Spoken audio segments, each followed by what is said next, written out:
Shall we start? We sure shall. Okay. So I'll just give you a bit of background about me. I work with a mental well-being startup, which is based out of UK, and I look after the customer success. And today in this half an hour session, I'm going to share my experience and knowledge about user experience that we all are seeing in this whole pandemic. So let me sharing my screen. Just give me a minute.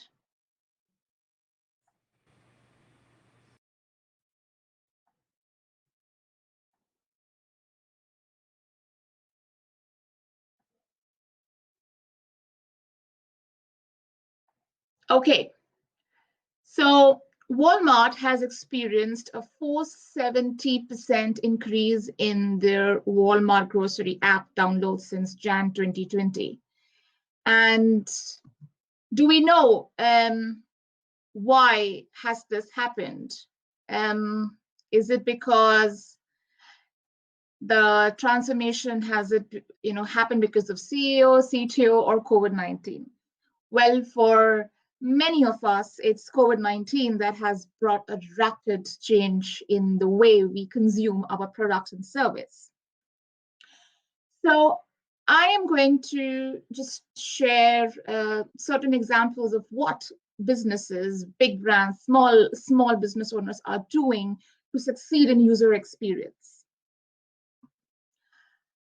So for now, I'm going to just talk and not show you any slides. Let me know if you have any questions. I am happy to make it an interactive session. So with Amazon Prime, having delivery within a day was a convenience, has now become essential. And with the whole business going online, Amazon Prime is not able to deliver within one day. So user experience of convenience has now become essential, and probably essential has become impossible. So people are getting impatient. There are businesses like grocery stores who are not able to meet demands of consumers, whereas there are some businesses, who are becoming completely irrelevant at the moment. So there is this uncertainty, which some companies are doing some brilliant innovative ways. So let's see. Hi, Lindy. So I was just going to talk about how companies are enhancing their user experience at this unusual time. Starbucks in 2008, when there was crisis, they abolished the vending machines and they wanted to just focus on in-store experience. And today, all the investment made in in-store experience looks like it is of no use, because all you can do is just go drive through, or in UK not even that. So people are just having a long queue at few stores where Starbucks has a vending machine. So how do you now devise, or how do you now do, or design your user experience? Home is now the new office and the school. Hi, Cindy. We never imagined that we all will be working in respective rooms and living rooms, and we're not really equipped for long working hours, so we don't have chairs and tables that suit our working style. So that's why there's a high demand for office desks and chairs. So were brands and companies ready to supply and meet those demands? These are the few questions that is going on in every business and every user's mind. I'm going to show you some little bit of stats. Here's a study done by Kantar Media, where they have shown people are now watching more of TVs, movies, they're reading for pleasure, they're shopping online, spending time with family, they are giving more time to sleep, and very less time for going to gym is not there. For public transportation, travel is as good as nil. The max you travel is to your grocery store. So those how you're spending your weekends. So with this change in behavior, how do you see with American Express, saying that there is 58% of consumers who use contactless say that they are going to use those payments even when there is pandemic over. So we have to see if this behavior is going to stick or is going to change once maybe the lockdown eases, and how are we going to behave? So here's a study done by McKinsey, Global Web Index, and Harris Poll, presented by Ogilvy, where post-pandemic behavior, US consumers are going to choose takeout over in-restaurant dining. 65% of users say that. That shows that even when things are going to ease out, people are still going to stick to their new normal behavior. So I will ask you a question now. Let's see, how would you respond? So there's a skincare brand that wanted to do something to be able to sell their product. So skincare at this point of time is not essential. It goes little on the luxury side of the product. So they had this Instagram page and they put out a discount offer of 20% on their products. And they put these ads on Instagram. Now there are existing customers who love this brand, and they one of them put out a message on the comment section saying that I love your brand, but right now I have been furloughed and I won't be able to buy your product. I will definitely, buy once I can. What do you think should have been the response of the skincare brand? You can put this on the chat.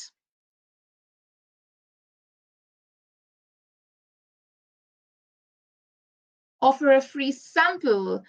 Yes, Lindy, that is a nice way to respond and a very human way to respond. But unfortunately, the user experience, perhaps a way to purchase and delay payment. Great, Molly. You are giving some good tips to business owners that they are already doing. So we are all giving a very customized response, but that company's user experience was having an automated response, and the response they gave to that comment was that enjoy your 20% discount now, which clearly showed that there was no human element touch, and it just definitely not only hurt the feeling of that customer, but even other customers or consumers who were there on that page. So what's important is how you make your consumers feel at this point of time, which is even more so important. So let me give you or share some examples of what companies are doing or have done. So I work with a mental well-being startup, and my company has a pure B2B model, business to business, where we offer well-being preventive services to employees of the company. Now with pandemic, we realized that people needed all the more. So we changed the business model, and from B2B, now we are currently focusing on B2C, where we are offering services that now no longer could be used, like say offline activities, or going to a spa or a gym, but we're now having live yoga class. People are eating and cooking more than usual, so we're going to have live cookery classes. So all this is going to just be like how we have to respond to the companies. Yes, you're right, Lindy. An experience like that where you're chatting with a bot uh, takes away the whole fun of interacting with your brand. So we have to be all the more careful at this point of time. There is one bar in Australia, Sydney, where they had to do something to survive and yet be of use to their customers. So they shifted and they made cocktail to go, where consumers could order ready-made cocktail sachets and bottles which they could make at home. So these are few things that there are some brands that are doing, and they're not like those big brands or companies, but they are still doing what they can do. Restaurants have changed to grocery store to make sure that they are still relevant to consumers at this time. So no matter what you are doing, you have to see how can you be of use to your consumers, be it a liquor store or a factory that could make sanitizer is now selling hand sanitizer, because that is how they are going to make themselves um, um, more like ready for this new change. So I have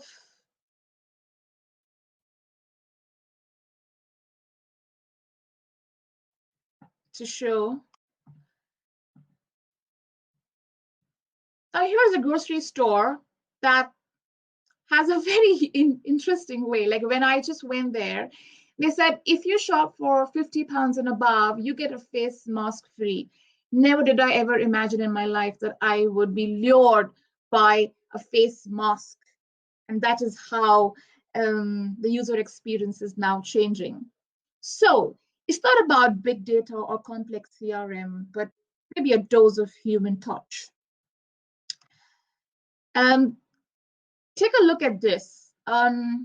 This is a note that one of my friend from India received when he ordered food from a restaurant, which is called the Bombay Canteen. Bombay is a city in India.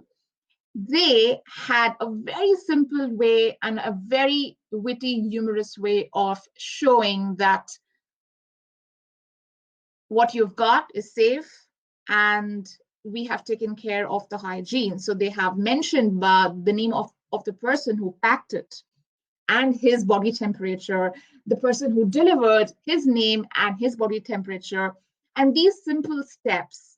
So the first step is, please take the brown bag out of the carry bag and proceed to remove the food boxes from it. Okay, found, simple. The second was, wash your hands properly with soap while counting to 20 and hum the song. Now, this song is in Hindi, which is the Bollywood song. And that's how they've, made it sound very light. And then the third point is, transfer the food into your own plates and bowls, discard the bags and boxes, and then repeat the second step. Enjoy your meal. And this is how small businesses can do or can go like a big step towards staying in the right side of the consumer's book. I'm going to share one example as explained by Martin Lindstrom. He's a branding guru. So in 2008, when there was this crisis, US government decided to, reduce the price of the cars. There are these car companies who started giving discounts or huge discounts to car sale price. But that didn't really increase the demand. People did not buy the cars then. But there was one company that did consumer research to understand what is the reason behind it, or the root cause of not buying. And the company's name is Hyundai. So Hyundai found out that it is not that people don't have money. Some people have money, but they're not sure if they will be able to sustain it because of the job insecurity. So what they did, take a look. They released an ad and they said, right now, buy any new Hyundai, and if the next year you lose your income, we'll let you return it. That's the Hyundai assurance. What happened after this? The sale of that car went twice the expected sales figures. It just doubled. And when Martin asked the CEO after a year how many cars were returned, he said 5 cars. So that's how they tried to understand what is it that makes people not buy. Is it because they don't have money right now, or is it because they're uncertain? So as there was one comment by one of our participants who said that, buy now, pay later. That's one of the ways that brands are doing or can do. Now, not everybody can afford to do it. So what is it that you should do? Okay, so I'm back without sharing any slides. Thank you, Lindy. So what is that?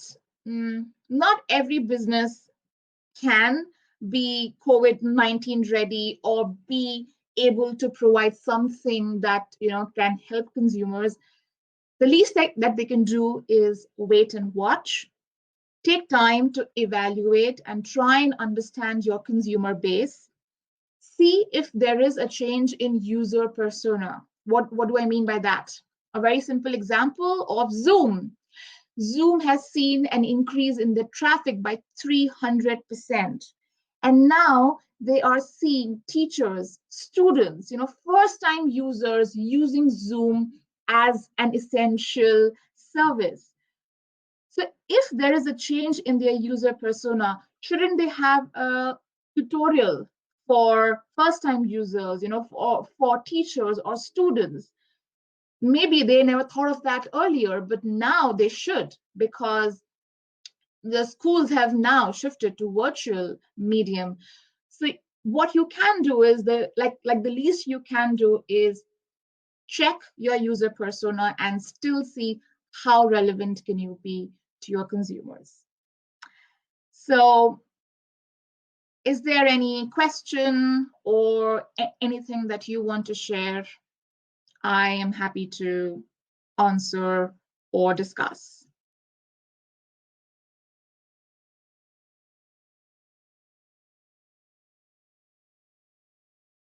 Okay, so yes, Molly, a dose of human touch. We are so overwhelmed by everything going virtual, and with social distancing, people are missing, and they will for a long time miss human touch, physical touch. So a simple handwritten note from your company or from your brand can also relive, and these are some not so expensive ways of telling them what you're doing. So all you have to do is be candid, be honest, tell them how you are coping with this whole situation, and that will reassure users because even they are being very understanding. So simple, whatever that you can do in whichever way is going to make you survive and be more relevant even post pandemic. So I am going to probably share some more examples with you, and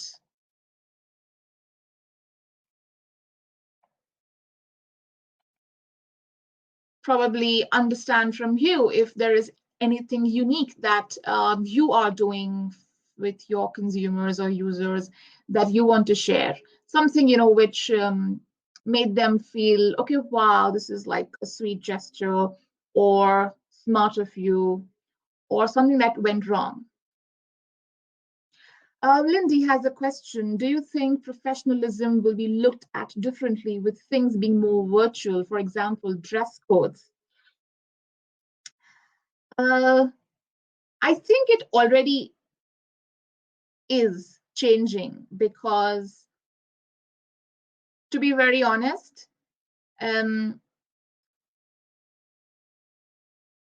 people are sharing their daily routine where they're saying that um, you know we I have not ironed my clothes since so long because I don't need to now anymore, or probably just a shirt because all I have to show is my shirt. So probably I might not even wear a pant at the bottom. So dress code, I think, is going to definitely, I think the wardrobe is going to change if this is going to continue for long. So probably, we should do some creative wardrobe redesigning so that we know that, okay, fine, this is going to still look formal and yet um, be usable. So yes.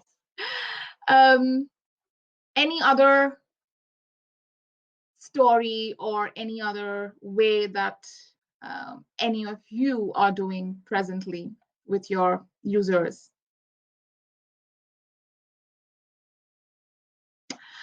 Okay, now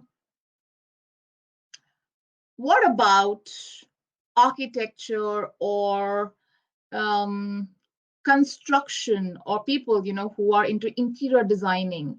They are going to rethink designing home now because people are going to, and forget home, like not just home but even commercial spaces, because maybe the government or the policymakers can tell them that we now need um, these handleless doorknobs or touchless wash basin, and that could change the strategy of the company that is into the service.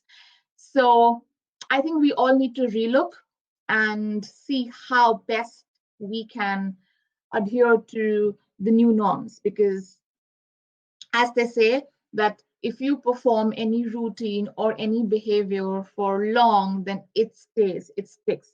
As much as forming habit is difficult, this is going to be, as predicted by experts, going to stay. Molly has to say that staffing and recruiting, we offered our recently unemployed contractors a bench where we pay a percentage of their salary and actively try to market them elsewhere. Instead of asking for exclusivity, we are saying it's okay if you take an offer someplace else. Wow. Imagine a recruitment agent saying that. This is something which is definitely going to win because, as behavioral science says it, and as Mike recently said, reciprocity wins. People are going to appreciate that. And yes, Lindy, we are going to go through a commercial renovation process.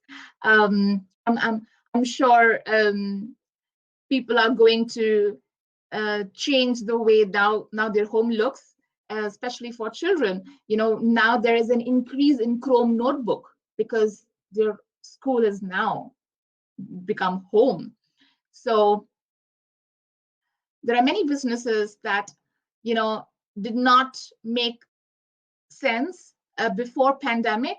For example, these ready meals where they charge you a premium for giving you these little ingredients, like one little bottle of lemon juice and few cilantros. But now with this whole pandemic thing, where people are not going out to restaurants, they are ordering these ready meals from services that are expensive, but people are still buying this because that is what is now more convenient. And there could be a change. Like, for example, Starbucks can now rethink of having more vending machines, and maybe rethink their investment in in-store experience. So, do we have answers to all these questions? The answer is no. We can only predict to a certain level, but people are still waiting to know what's there on the other side.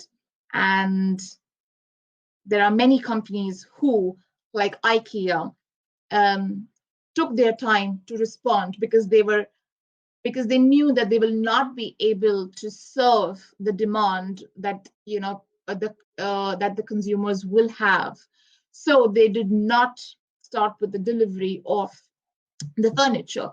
Um, but I think with time, there are going to be heavy investments made in digitalizing of the services, and we will surely see a new way of living life.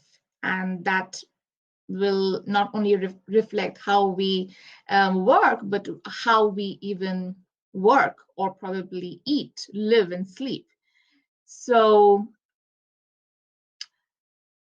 the big question now lies is, are we going to go back to using Uber the way we would, or are we going to still think twice before we book an Airbnb because we don't know, if it is still safe?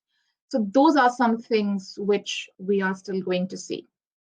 And with that, I wrap up my session.